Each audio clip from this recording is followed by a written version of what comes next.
Well, good morning, everyone. I'm Jan Erickson from Stepping Aside, and welcome to Somewhat Daily Tarot and Rune for the 28th day of May, 2020.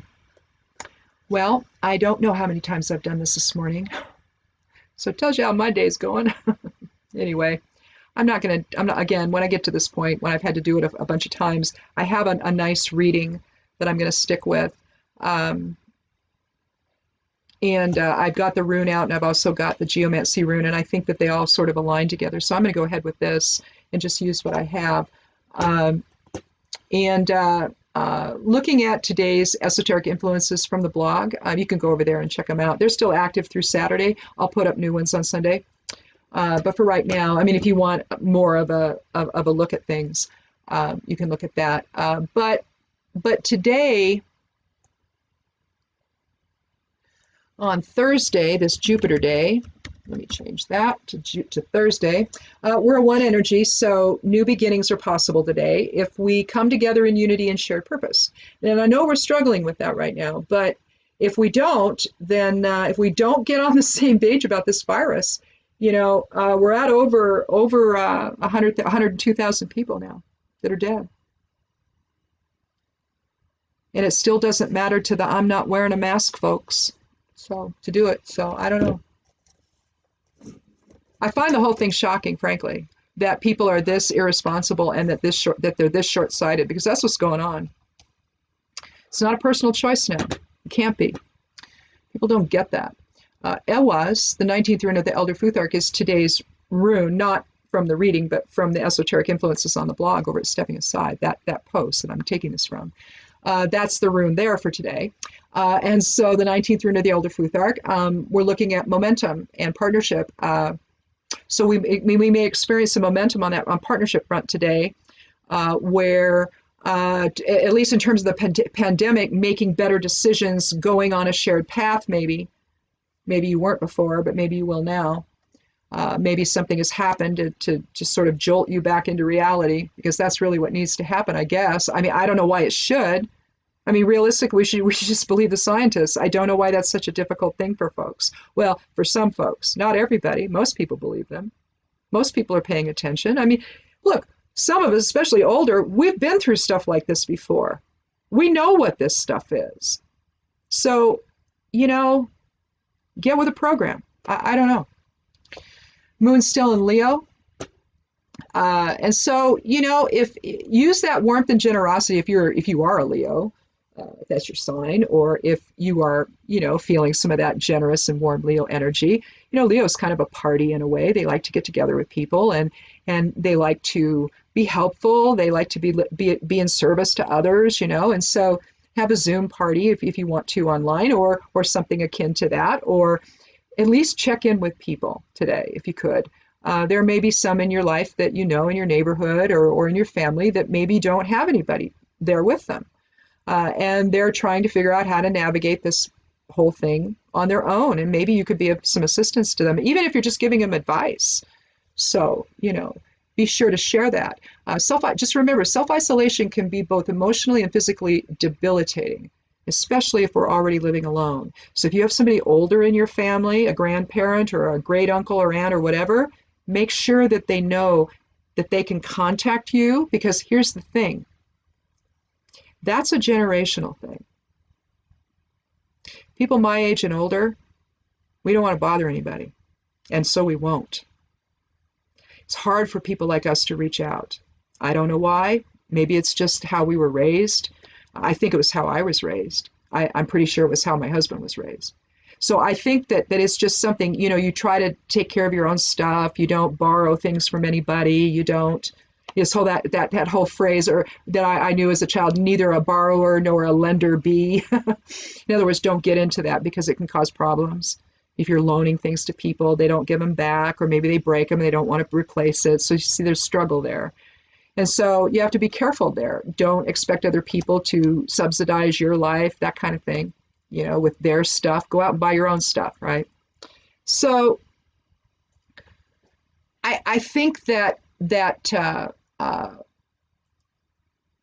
it's a mindset that you get into. And then when you need to reach out for help, you don't know how to do that. It's just not comfortable.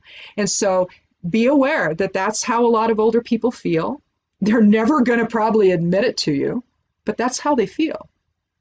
So if you have people like that in your life, please contact them, stay in touch, make them know they're not alone. That's all I'm saying.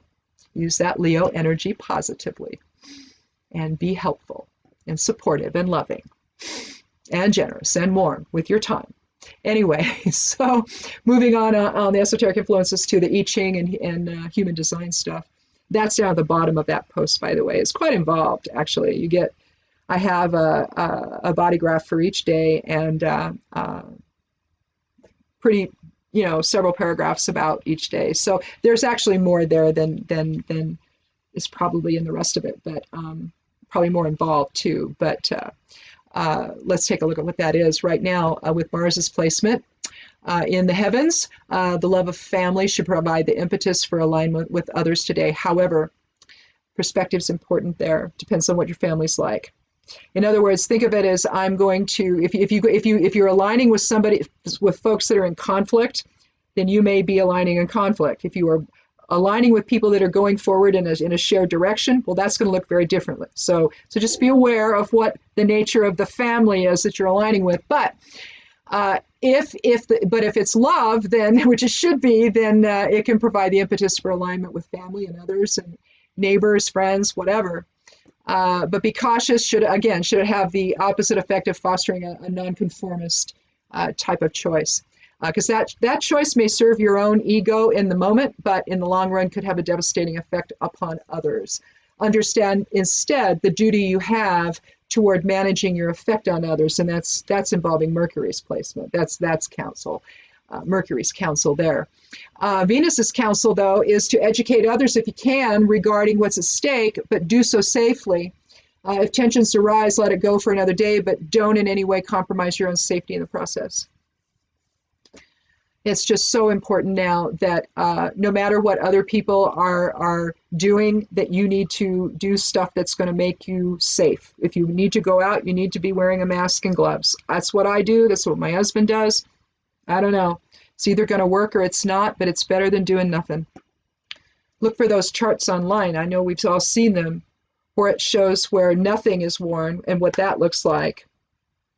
And when one is worn, what that looks like. And when both people are wearing them, what that looks like in terms of transmission.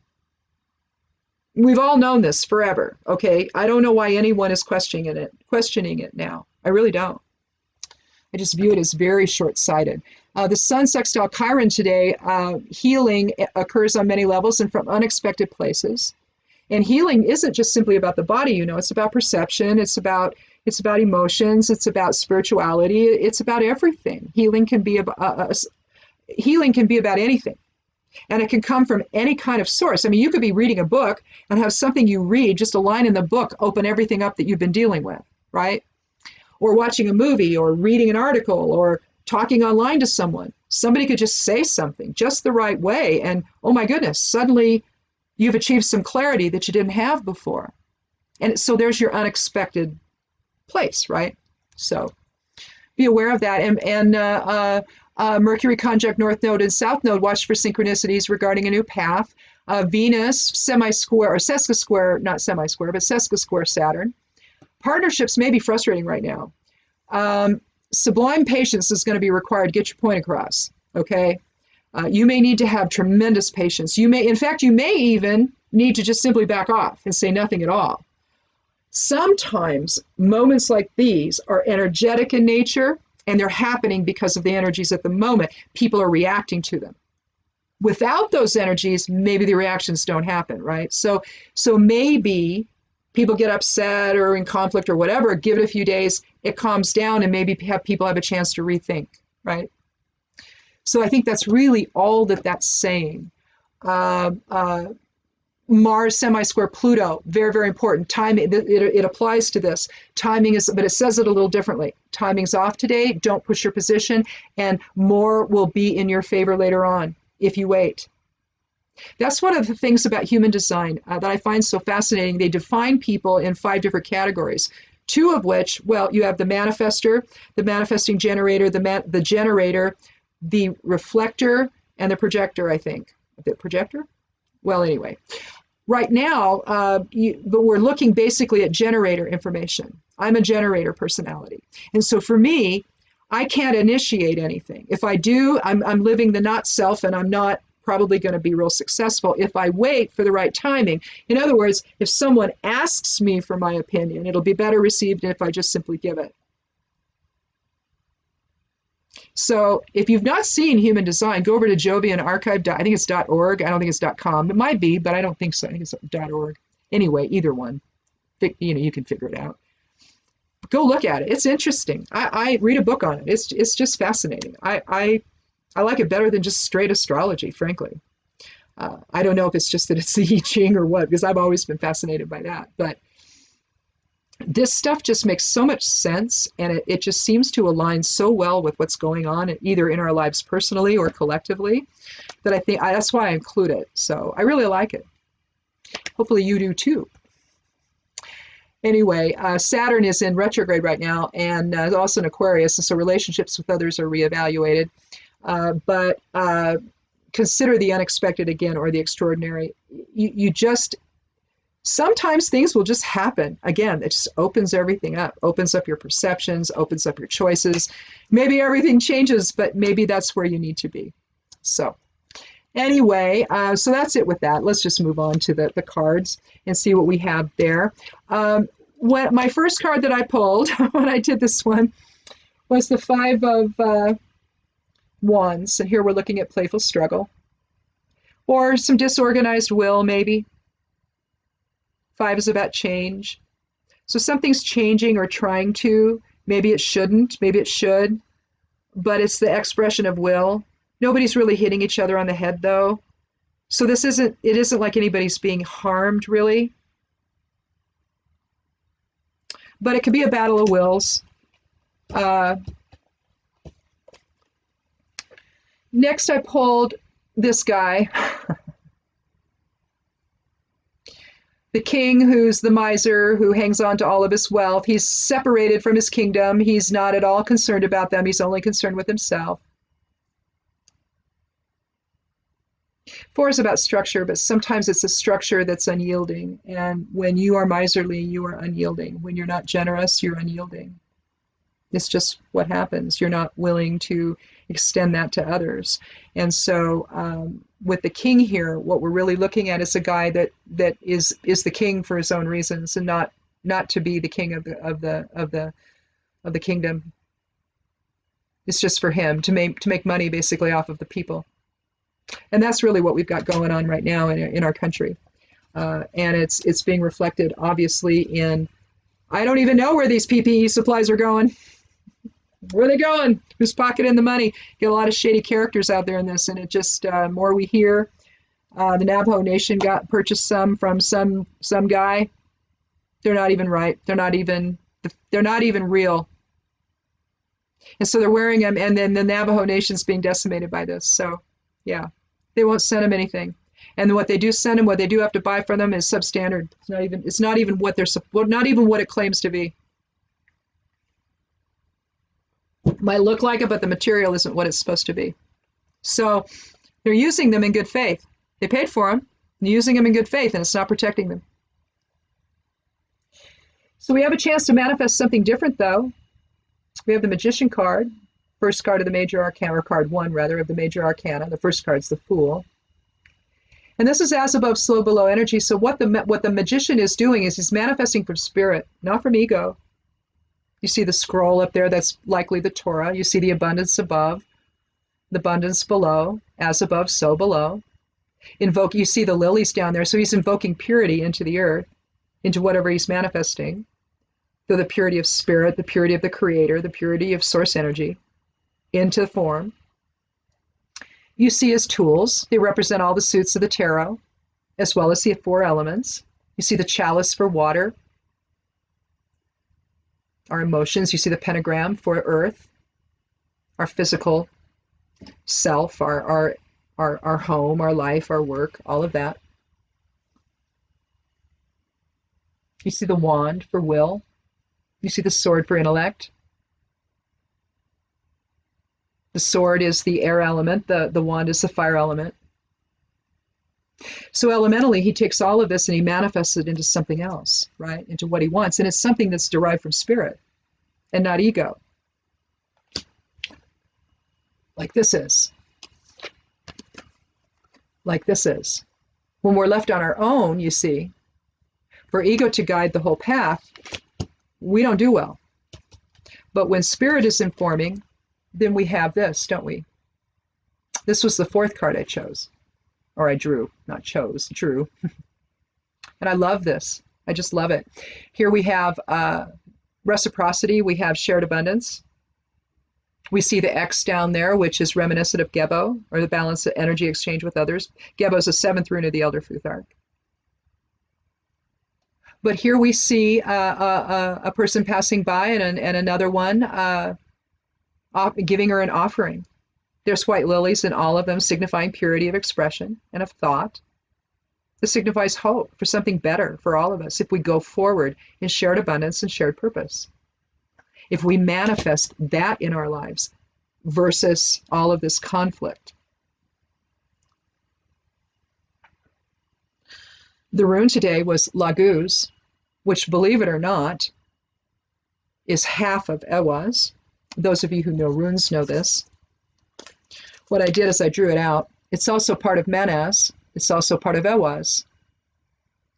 So over here, you see Laguz, you see Manaz, which is the, or not Manaz, but Ewaz, which is the rune for in the esoteric reading on the blog that we talked about. So we've got that there, and you can see, and we're talking about momentum and flow of partnership together, how partnerships flow. Well, when you have Laguz forward and reversed in it, that's what you're talking about. Reciprocity and unity and flowing in that energy together. So it's interesting that I drew Laguz, you know. That's the rune. Because I said, wouldn't it be cool if we drew Ewaz? Well, I drew half of it. So basically, the flow part. But I think it's that flow that has to change between us, doesn't it? That manifested flow. Are we manifesting it in terms of shared purpose and abundance with others? Or is it a demonstration of will, which results in maybe a miserly king who can't understand that he actually has to take care of the kingdom instead of having the son-in-law do whatever it was he did? Because he's telling him, oh yeah, don't tell anybody this is going to affect the economy. So we spent 2 months doing nothing when we could have been doing something, and then maybe 102,000 plus people wouldn't be dead today. Yeah. Now, if you look at it in terms of its relationship to Manaz, which is over here, you see Laguz forward and reverse. You see Gebo, which is what we saw here, right there. I don't know if they intentionally put it in that to mean that, but that's how I see it. But then I work with runes, so of course. We also have Dagaz, which is New Day. We have Ewaz. Flowing partnerships. Again, I think that what all of this is about is how we cannot seem to get on the same page with one another at one of the most critical times in our lives. You know, again, you know, the folks that had the Mother's Day party here in my town, 8 people are sick now. Where did they go? Who were they around? Were they around me? Were they around my husband? I don't know who they are. But this is a town that, I mean, it's not that big. I mean, we got maybe 30,000 people here at the most. Where'd they go? Who'd they infect when they didn't know they were sick? Because that's the thing, we don't know. And my God, I mean, how many of us would be horrified? Hopefully most of us, hopefully all of us, but I'll bet not everyone, that they got somebody sick. They wouldn't even care. They wouldn't think about it. It's like, oh yeah, whatever. They chose to be out. No, you chose not to wear a mask and you infected people. That's what this is. Okay? That's what this is. It's a lack of impulse control. Now, yesterday we had, with the geomancy rune, we had Pur, lack of impulse control. I said the opposite was Puella. Well, that's what we have today. more flighty energy that's not focused. Okay, this is youthful energy. Okay, this is immature energy. So maybe that means that some of the choices that are being made to not wear a mask are coming from a level of immaturity. It's reflecting that. I don't know. I don't know what's in these people's minds. I can't fathom it. And what I hear from them makes zero sense to me. So I don't know. Maybe it's just the way they're communicating. I don't know. All I know is that it's the wrong choice. And heck, I'm not even going to qualify it and say it's in my opinion. It's just the wrong choice, period. We all know it. We all know it. But some of us want to remain in defiance and say, oh, no, no, no, no, I'm not going to do that. You're affecting my freedom. Oh, my Lord. Yeah, Puella is the energy for the geomancy today. And little girl flighty energy.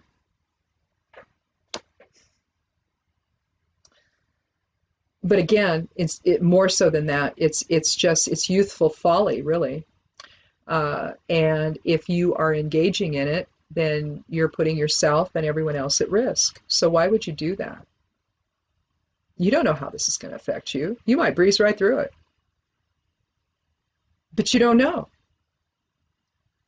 Lots of really strange things are happening with this thing. And, we're not going to really have the whole picture until we get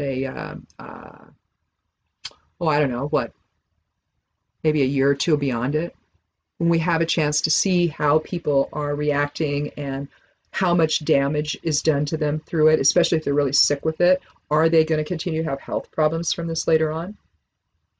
And how as a country are we going to contend with that? How as a community, in our communities, will we contend with that? What will healthcare look like when all is said and done? Will this motivate a universal healthcare system? I'm telling you, if it doesn't, man, we've totally lost our way. The idea that we don't have universal health care here, that anybody has to worry about whether or not a pre-existing condition is going to affect their ability to get care and not be saddled with a massive cost for it. They pay their premiums and half what they have or better, they can't even get treated for and have it be paid for by insurance. It bankrupts families. Medical bankruptcies are common. The ACA came in and alleviated some of that, but it was just a place to start. And now they want to take away pre-existing conditions. They're in court right now trying to take away pre-existing conditions. They're trying to decimate the ACA. Now, it may be not what people want in the final analysis, but again, because I think Medicare for all or a public option or whatever, having some choice there, or taking the choice out entirely and just have it be government run. I know people are afraid of that. But I think that there's got to be some way that we can come up with a healthcare system that doesn't stop us from getting care. So if anything comes out of this, I hope it's that. I hope that we can all agree that we need to move forward on some kind of and whatever you want to call it. You want to call it Medicare for all, you can do that, I suppose. To me, I think you need to call it something else. I really think we get hung up on names, and I don't think that we really understand that it's the concept of it that we're really talking about. That it's not necessarily Medicare for all, but it's the concept that you have a low premium if you have one at all, and maybe you pay it through taxes, and if you don't make enough money, then you don't pay anything, right? So you just get your health care. So it's on a sliding scale based on how much you make. If you are poverty level, then maybe poverty or somewhere above poverty level and below, you don't pay anything for anything. I mean, insulin alone, the price of that alone is crazy, right? So I think that, we need a shift, and I've been saying this, I think I say it every time I'm here, but we're looking at a 22-year here where a profound soul level change can occur and get people to shift. I just published a book called Shifting Perception. It's like this, I mean, it has some stuff in it, but then it's like, but then it's got visualization techniques. It's got some, stuff that tells you what I'm talking about.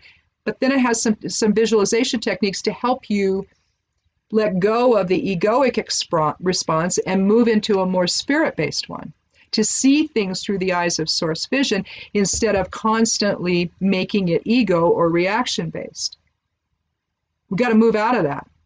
It's easy to go there. But if you work the techniques that I have in there, and they're simple to do, you know, you can take them and you can make them work for you. If you want to modify them, you can do that. It doesn't matter. All you're doing is finding a way to shift your focus into who you actually are as spirit, as beings of light. Only a small part of our soul is in this body that we inhabit. The rest of it's everywhere else, in other lifetimes, other expressions, you know, doing whatever, being part of the collective consciousness that keeps the fabric of our universe present and alive. We're energetic beings. We've gotten so caught up in this tangible focus that we don't, that's all it is for us. We don't see or feel or experience the greater aspect of self. You begin by saying it exists. You begin by affirmations saying, I know who I am now. I'm not this body. I'm spirit. I am a soul. I am greater than what I see. The world that my experiences I see around me are manifested by me. My perception of this collective experience that we're having. You see, we manifest our experiences and we don't want to accept responsibility for that. We manifest our perceptions, we manifest all of it. So if we're manifesting that, can't we manifest something else? You know, can't we manifest unity? Why not? See, I think we can. I know we can. It's who we are. We just have to remember that. So, I don't know. I guess I just decided one day, I just sat down, I thought, well, gosh, you know, here are some things people can do. So I wrote that book and I published it not all that long ago. And it's over there on Draft to Digital. I did it on that. And so I think it's on Apple Books and Barnes & Noble and Scribd and all of that, but it's not on Amazon. I'm not publishing on Amazon anymore.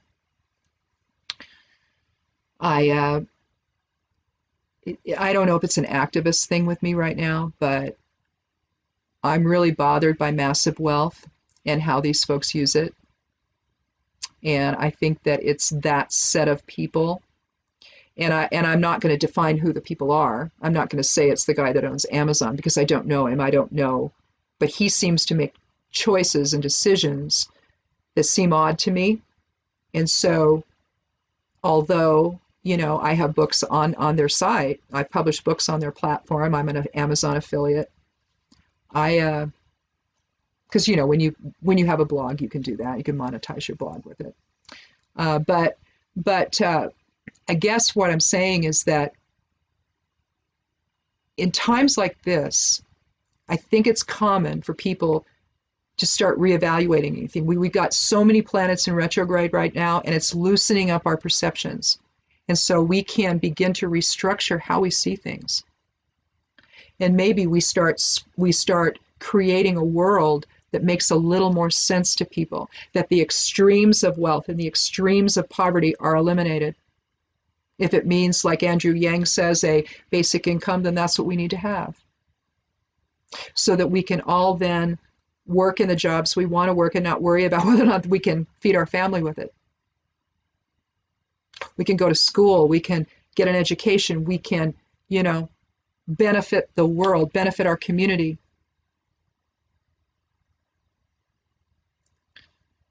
So I believe when they did the school thing for the kids graduating, what was that LeBron James who did that? This guy's phenomenal in his ability to give back to his community, and that's what he wants people to do. When you go to college, come back. I believe it was LeBron. God, I hope I'm not wrong about that. If I am, I'm so sorry, but I think it was him, wasn't it?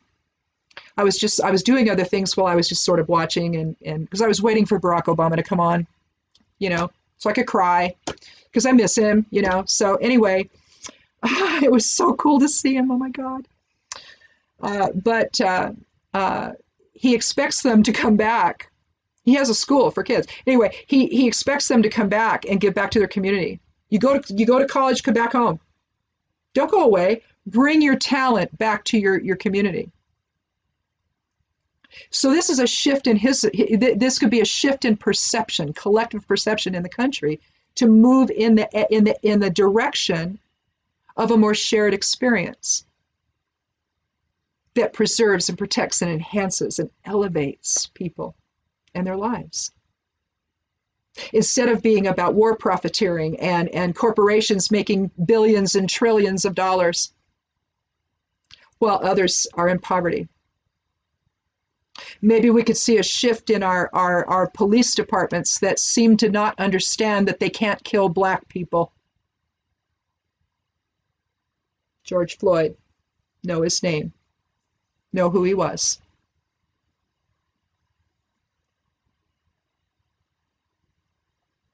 How can you get up or not get up or whatever if someone's knee is on your neck? They've been fired. The 4 officers have been fired. But I hope more happens, especially to the one who did it. This has to stop. It cannot be open season on some of our population because of the color of their skin. Because beneath that, there's no difference. Again, tangibility. It's an illusion. You got Asian people, of Asian descent, of appearance, being attacked out there in the world now, being bothered and harassed. Because obviously they gave us the virus, right? Oh, no, they didn't. They live here. They're American citizens. They're one of us. They're family.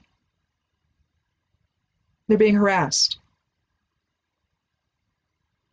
You got people from that are Hispanic. They are being harmed because that's who they are. Not because they're bad people. Not because, some justice needs to happen. They need to be arrested because they've committed a crime. Oh no, they're just existing. That's all they're doing. They're existing, and people are harassing and bothering them and hurting them. Yeah, we've lost our way in this country, and we can't go on this way. I have a diverse neighborhood. I don't think I have any African American people living in my little neighborhood right here. It's a little subdivision, and it's actually 2 sections, but it's same developer put them in, and got a lot of people of Hispanic descent here now. Lots of families, 2 families just in our own section. Now, are we to see them as anything less than us? Because they don't look like me and they don't have my skin color? Why would we do that? They're people, they're humans. Just want to go to work, want to raise their kids, just like we do. Just like everybody here does. They want to they want to contribute to their neighborhood, they want to contribute to their community, they want to be good citizens, they want to do all of these things, just like everyone else here does. And yet somehow we have to think that they're less than. Well, I don't.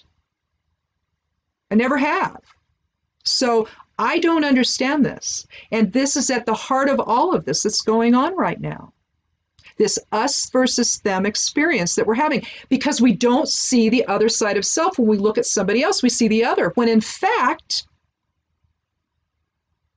we decide who's going to be in our world before we ever come here. Through soul agreements. We agree to this. We agree to who our parents are going to be. We agree to who our siblings, our friends, the people we work with, the people in our lives. Do your ancestry. See how many people you know have names in your ancestry, and tell me that it's not true. I go through my ancestry and I would see a name. I'm like, oh, geez, I know somebody with that last name. And it's a weird last name. So how's that possible? Well, he's in my soul group. It was decided before I came here into this body that these people would be in my life. What if everybody knew that? What if everybody understood that? Would it be so easy then to not offer health care to people? Would it be to try to go to court like they're doing now, to take it away from everybody? To take Social Security away from everybody? What's that about? Why would they be doing that? You see, we see the other instead of the family, instead of the unified collective experience of who we all are together. Decided before we ever get here into form. It's simply playing out, and we're learning from it. We make choices. We've got some decisions we can make, take us along a different path, a better path maybe, or we can do the opposite and go right off into the abyss, which is where I suggest we've been. And maybe we are right now, but my God, people are starting to wake up in this 22 year. We've got another 6 months here to go. June's around the corner, another 6 months to go in this year. Make use of the energy to remake your life with the understanding that we're all family and that we're all in this together. We always have been. Whatever happened that caused the schism and patriarchy took hold, well, we can't let that continue. It's the thing that separates us. It's the thing that allows an administration, a government to go into a court and say, oh, no, no, no, we don't want health care for our people.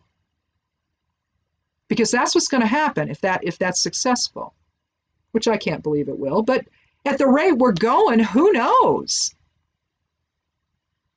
They're stacking the courts with people that will do their bidding. So who knows what will happen? And then we'll all be back to where we were.